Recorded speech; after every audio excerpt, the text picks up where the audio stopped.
അതുപോലെ തേയിലയൊക്കെ മേടിച്ചതിന് ശേഷം നമ്മൾ ചായ ഇടാൻ നേരം നല്ലൊരു മണം വേണമെങ്കിൽ നമ്മൾ ഇതേപോലെ 5-6 ഏലക്ക ഇട്ട് കൊടുത്താൽ മതി. അപ്പോൾ ചായക്ക് നല്ലൊരു മണമായിരിക്കും നമ്മൾ തേയില ഇടുമ്പോഴത്തേനും. എന്നിട്ടൊന്ന് കുഴച്ച് വെക്കുക.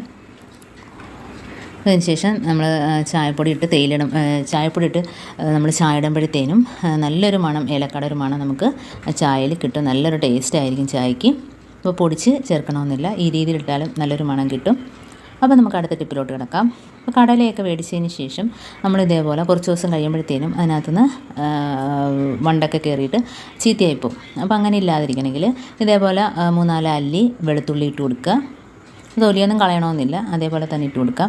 അപ്പം കടലയാണേലും അതേപോലെ പയർ ഇങ്ങനെയുള്ള സാധനങ്ങളൊന്നും ചീത്തയായി പോകത്തില്ല. ഇതേപോലെ വെളുത്തുള്ളി ഇട്ട് കൊടുത്താൽ മതി ഉണ്ടോ. അപ്പോൾ എന്നിട്ട് നമുക്കൊന്ന് കുഴച്ച് ഇതേപോലെ ഒന്ന് വെച്ച് കൊടുക്കാം. അപ്പോൾ ഈ രീതിയിൽ ചെയ്താൽ എപ്പോഴും നല്ല കടലയാണേലും പയറാണേലും നല്ല ഫ്രഷായിട്ട് തന്നെ ഇരിക്കും. ഇനി നമുക്ക് അടുത്ത ടിപ്പിലോട്ട് കിടക്കാം.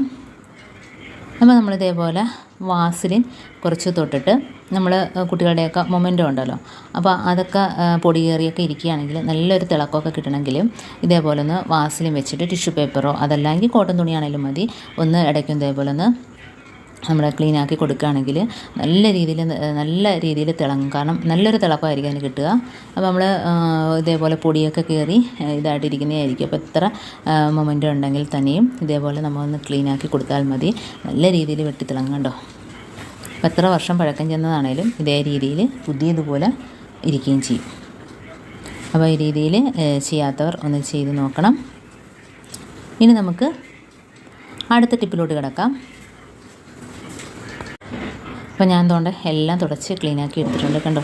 അപ്പം നല്ലൊരു തിളക്കമാണ് നമുക്ക് അതിനകത്ത് നിന്ന് കിട്ടുന്നത് കണ്ടോ.